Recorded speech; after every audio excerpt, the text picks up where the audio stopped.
आम आदमी पार्टी की मुश्किलें लगातार बढ़ती जा रही है। पार्टी के कई बड़े नेता जेल जा चुके हैं। भ्रष्टाचार के आरोपों से घिरी आप अब उसी कांग्रेस और दूसरे सियासी दलों की गोद में जाकर बैठ गई है, जिसे केजरीवाल भ्रष्ट बताया करते थे। आपके राजनीति में आने के 10 साल बाद सबसे बड़ा यू टर्न लेकर केजरीवाल ने अपनी पार्टी को भी उन्हीं सियासी दलों के साथ खड़ा कर दिया है, जिन पर वो कभी भ्रष्टाचार से लेकर परिवारवाद के आरोप लगाया करते थे। लेकिन अब केजरीवाल को वो सब अच्छा लगने लगा है, क्योंकि उनकी पार्टी पर भी भ्रष्टाचार के आरोप लगे हैं और पार्टी के कई नेता सीबीआई और ईडी के रडार पर हैं। वहीं अब दूसरे मामले में भी आपके बड़े नेता फंसते जा रहे हैं। 2024 के चुनाव को लेकर विपक्ष मंथन कर रहा है, लेकिन पीएम मोदी भी विपक्ष को झटके पर झटका दे रहे हैं। कैसे केजरीवाल एंड कंपनी को लगा है बड़ा झटका और कैसे राहुल गांधी की वजह से कांग्रेस बुरी तरह फंस गई है, बताएंगे आपको हर खबर डिटेल में। बने रहिए हमारे साथ अंत तक और देखिए हमारी ये खास रिपोर्ट।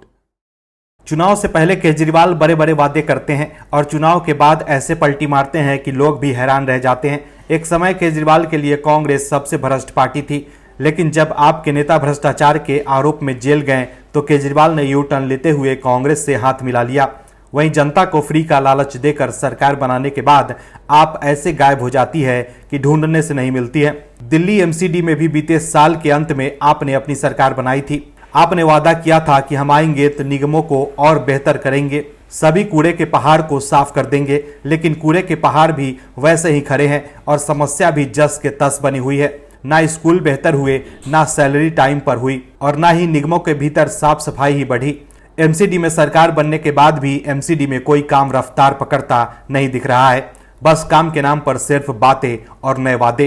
अब एमसीडी में भी आप पर कई आरोप लग रहे हैं, जिसे नजरअंदाज नहीं किया जा सकता है। दरअसल दिल्ली नगर निगम के नेता प्रतिपक्ष राजा इकबाल ने मेयर शैली ओबराय द्वारा एमसीडी की डोर स्टेप सर्विस योजना पर निशाना साधा है। उन्होंने इस योजना को भ्रष्टाचार को बढ़ावा देने वाला बताया है।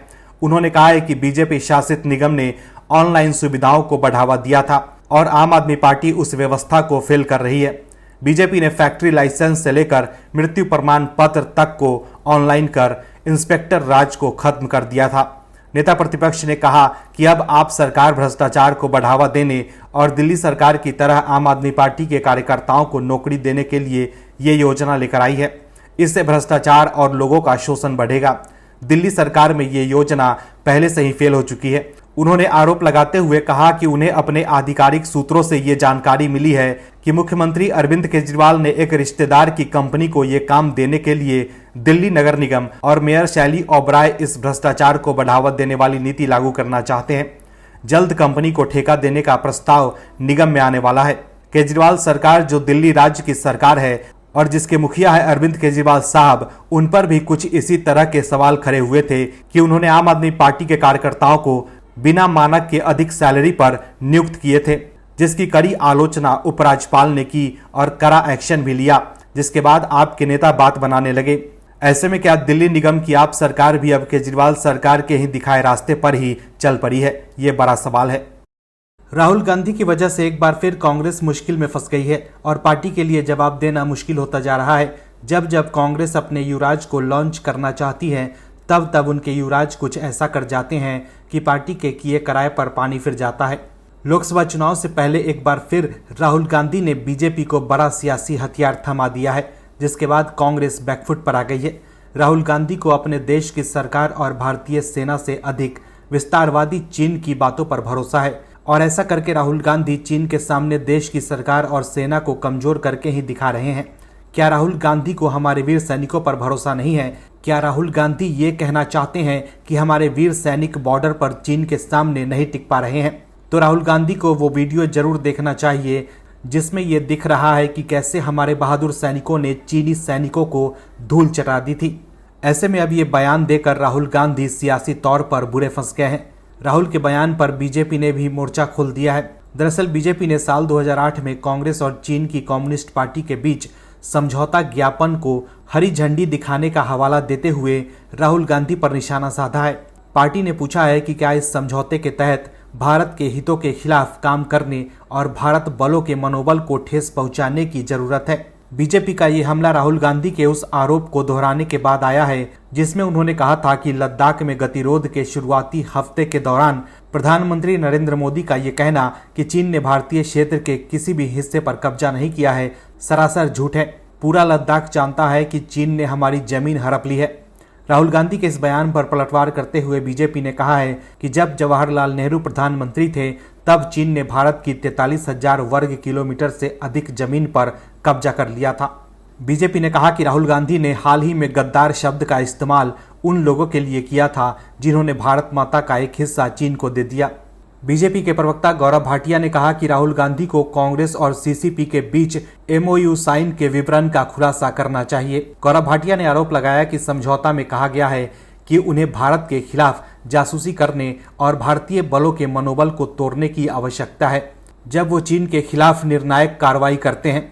बीजेपी प्रवक्ता ने राहुल गांधी की सरेंडर मोदी वाली टिप्पणी पर कहा कि क्या इस MOU के लिए उन्हें एक ऐसे प्रधानमंत्री का मजाक उड़ाना होगा जो हर नागरिक के लिए सुरक्षा कवच है और जिसने भारत के वैश्विक कद को बढ़ाया है।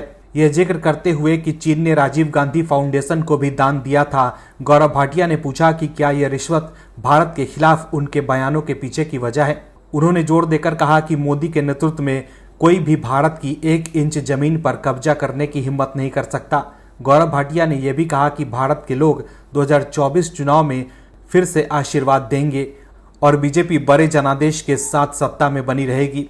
दरअसल राहुल गांधी की हमेशा से ये आदत रही है कि वो मोदी सरकार का विरोध करते करते कब देश का विरोध करने लग जाते हैं उन्हें खुद पता नहीं लगता, और जब देश चुनाव में इन्हीं कारणों से उनका विरोध करने लगती है तो वो बिलबिलाने लगते हैं। आम आदमी पार्टी की मुश्किलें लगातार बढ़ती जा रही है। केंद्रीय जांच एजेंसियों की कार्रवाई की वजह से पार्टी विपक्षी गठबंधन में शामिल हो चुकी है, लेकिन फिर भी पार्टी की आफत कम नहीं हो रही है। ऐसा लग रहा है जैसे आम आदमी पार्टी के नेताओं का राहुकाल चल रहा है। प्रदेश पुलिस आपके नेताओं के पीछे लग गई है। एक एक करके आपके नेताओं का पर्दाफाश हो रहा है। आपके नेता भ्रष्टाचार, चरित्र हनन से लेकर अब सबूत मिटाने के आरोप में भी लिप्त दिख रहे हैं। आपके एक और नेता जो तटीय क्षेत्र से आते हैं वो भी अब एक अपराध में फंस गए हैं। दरअसल आम आदमी पार्टी के गोवा प्रमुख अमित पालेकर को राज्य की क्राइम ब्रांच ने अरेस्ट कर लिया है। उन्हें रोड रेज के एक मामले में गिरफ्तार किया गया है। इस घटना को लेकर पालेकर ने कहा कि इसमें मेरा कोई हाथ नहीं है। उन्होंने पुलिस की हिरासत में ही मीडिया से बात करते हुए कहा कि ये एकदम डर्टी पॉलिटिक्स है, मेरा इस घटना से कोई लेना देना ही नहीं है। वहीं आम आदमी पार्टी ने ट्वीट कर लिखा कि गोवा में आपकी बढ़त को देखकर बीजेपी गंदी राजनीति पर उतर आई है। आपने ये भी कहा कि जब बीजेपी आप नेताओं को CBI और ED के माध्यम से गिरफ्तार नहीं कर सकती तब उन्हें फर्जी अपराधों के लिए गिरफ्तार किया जा रहा है। ये राजनीतिक प्रतिशोध है। गोवा के लोग इस अहंकार और प्रतिशोध का करारा जवाब देंगे। आम आदमी पार्टी कानून के साथ साथ राजनीतिक तौर पर भी लड़ेगी। बता दें कि अमित पालेकर पर आरोप है कि उन्होंने रोड रेज के एक मामले के सबूत नष्ट कर दिए। इस घटना में एक मर्सिडीज कार ने 3 लोगों को कुचल डाला था। अगस्त के शुरुआती दिनों में हुई इस घटना को लेकर ही अमित पालेकर को अरेस्ट किया गया है। अमित पालेकर पर क्राइम ब्रांच ने IPC की सेक्शन 201 के तहत केस दर्ज किया है। खबर के मुताबिक क्राइम ब्रांच के एक अधिकारी ने कहा है कि पालेकर एक शख्स के साथ पुलिस थाने में आए थे जिसे उन्होंने बताया था कि वो SUV का ड्राइवर है।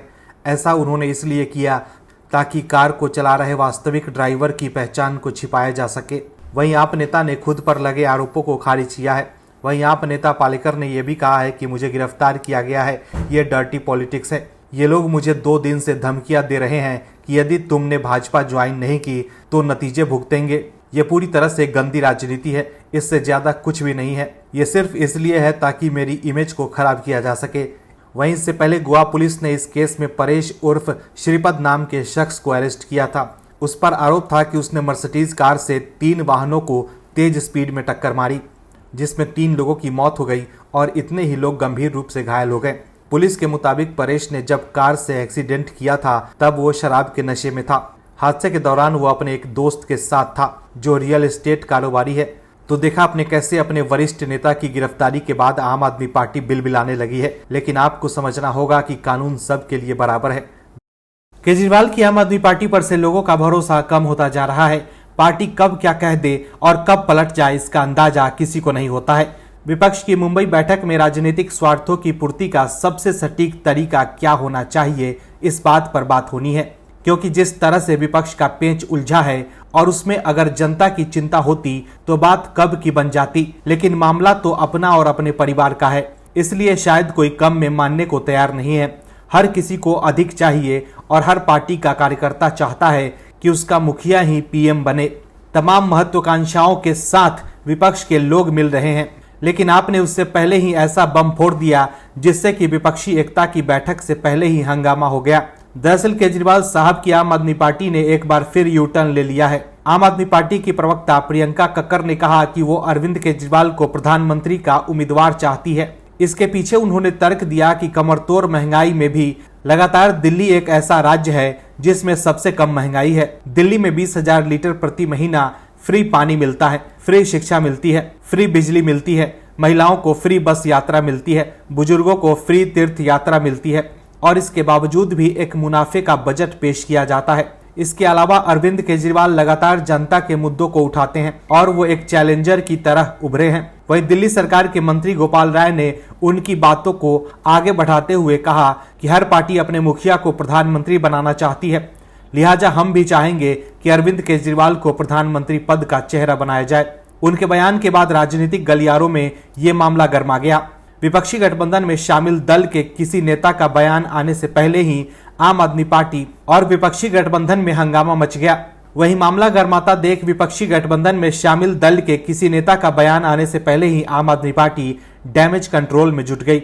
आप नेता और राज्यसभा सांसद राघव चड्ढा ने एक बयान में कहा कि प्रधानमंत्री पद के लिए आप इंडिया गठबंधन में शामिल नहीं हुई, बल्कि कई मुद्दों को लेकर इससे जुड़ी है। अरविंद केजरीवाल प्रधानमंत्री बनने की दौर में नहीं है। वहीं आप नेता और राज्यसभा सांसद संजय सिंह ने कहा कि अरविंद केजरीवाल का मकसद देश को बचाना है, प्रधानमंत्री बनना नहीं है। वो देश को बदहाली से बचाने के लिए इंडिया गठबंधन में शामिल हुए हैं। वहीं अतिशी ने कहा कि आम आदमी पार्टी देश और लोकतंत्र को बचाने के लिए इंडिया गठबंधन में शामिल हुई है। अरविंद केजरीवाल इंडिया गठबंधन से प्रधानमंत्री पद के उम्मीदवार नहीं होंगे।